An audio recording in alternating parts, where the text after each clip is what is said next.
Assalamualaikum warahmatullahi wabarakatuh. We are from Group 2, which has member Gaby Giovanni as the first speaker, Radila Yeri Chamara as second speaker, Rizla Ersa Romadi as the third speaker, and I am Rafisuni as the moderator and fourth speaker. So this is our discussion about population and sample and educational research. For the first material will be explained by Gaby. To Gaby, time is yours. Okay, thanks to moderator. I will explain about understanding of population. According to Marcono 2004, population is all data that comes to our attention within a scope and time that we specify. So the population deals with the data, not the people. If every human being provides a data, then the number or size of the population will be equal to the number of humans. Well, according to Malhotra in Amirullah 2015, population is the whole of a collection of elements that have a number of common characteristics, which consists of areas for research. Or population is the whole group of people. So we conclude a population is not only fixed of on living things, but also object research that can be researched. Population is not only includes the number of the object under study, but includes all the characteristics and the properties of the object according to Damana 2019. Next material about understanding of a sample. According to Fortune 2004, sample is part of a representative of the population studied. A similar opinion was expressed by Sugiono 2001. He said that the sample is part of the number and characteristic possessed by the population. If the population is large and it is not possible for the researcher to study everything in the population. In other words, a sample is part taken from the population, according to Noriadi et al. 2017. For example, due to limited funds, manpower, and time, the researcher can use a sample taken from the population. What is learned from the sample, the conclusion will be applied to the population. For the reason, sample taken from the population must be truly representative. The next is various population. According to Jaya 2019, the population is divided into two parts, namely, the first is a physical population. Physical population is the population where the object of research is sourced. For example, the study was conducted for the learning motivation of a senior high school 20 Medan students. If it is seen that all students who will be seen for their motivation are the research population.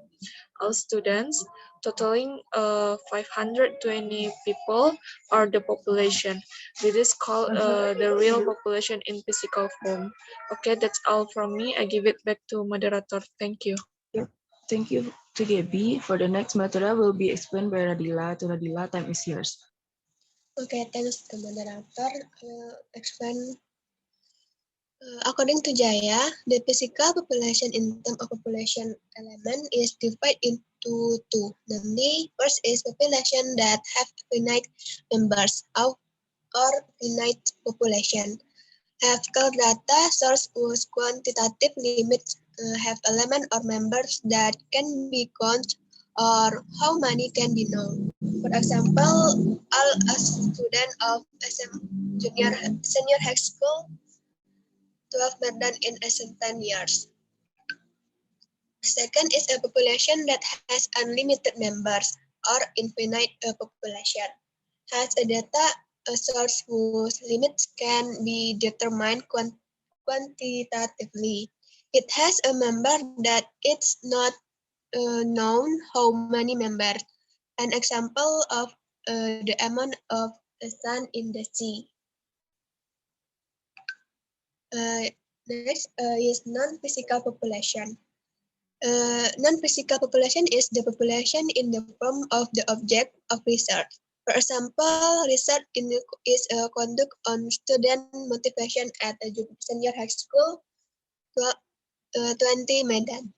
The results that are known about the students' learning motivation are not the actual learning motivation of students. This population is not in the form of number and is not real but exists. In addition, according to Marbono, the population can be divided into two. First is theoretical population, namely a number of population whose boundaries are set qualitatively. Second is the available population or accessible population, namely a number of population that can be studied quantitatively. Next is qualitative research sampling. According to Hasnunidah, qualitative research sampling, namely first accidental sampling. In this technique, sampling is not determined beforehand. Researchers directly collect data from the sampling unit encountered. For example, research on a public opinion regarding election use every adult citizen as a sampling unit. The researchers collect data directly from every adult he met until the expected number was met. Second is sampling with a special purpose or purposely sampling. The selection of samples in this type of sampling is based on certain characteristics that are considered to have a close relationship with the characteristics of the population that have been known previously. For example, in research of effective teaching, it's more effective to observe experienced teachers than to observe a sample of several teachers. That's all from me. I'll give back to moderator. Thanks to Radila. For the next material will be explained by Rizla. To Rizla, time is yours. Okay, thanks to moderator. I will explain about the next material. The third is quota sampling. In this technique, the population is not taken into account, but is classified into several groups. And snowball sampling, according to SETA 2015, the technique of determining the sample, which is initially small in number is small. For example, research on corruption case shows that the source of the first informant leads to the second informant and the next informant. Next slide, please. And then quantitative research sampling. According to Hasnunidah, 2017, quantitative research sampling, namely the first one is simple random sampling. Simple random sample, all individuals have an equal chance of being selected as subject. This method is often used in small population. And then systematic sampling. In systematic sampling, each element is selected from a list of all elements in the population.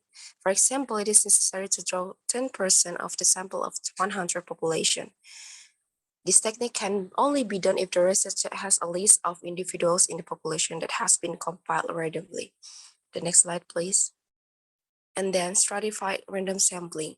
Stratified sampling technique or stratified sampling is a method of selecting sample in such a way that the researcher is sure that all groups in the population are presented in the selected sample. For example, a researcher wants to investigate the difference in the attitude of sons and daughters toward teaching given by an unpatriotic teacher at the public high school. And then the last one is cluster random sampling. In educational research, the sampling used the class as sample unit. For example, a researcher wants to collect data determined by a questionnaire from 116 standard students in high school. The school has 1,120 students divided into 28 classes, each class consisting of average of 40 students. Okay, this is all about my explanation. I give back to moderator.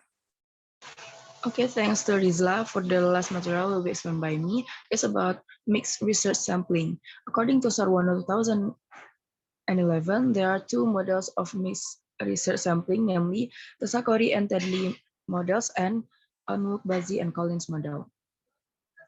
Next. The first is the Sakori and Tedley models. The four models related to sampling technique models in combined research method, namely, first is basic mixing method sampling strategies. Second is sequential mixing method sampling. Third, concurrent mixing method sampling. And the last is multi-level mixing method sampling. Next. And the last one is Unwook, Bazzi, and Collins model. In Sarwano 2011, arguing that in determining the sample with Drawell technique, considering the time orientation when the study was carried together or sequential, and sample relationship that are identical, parallel, branch, and stratified. Okay, that's all our material. If you for the next session is question and answer. If you have a question, please chat your name in the chat room.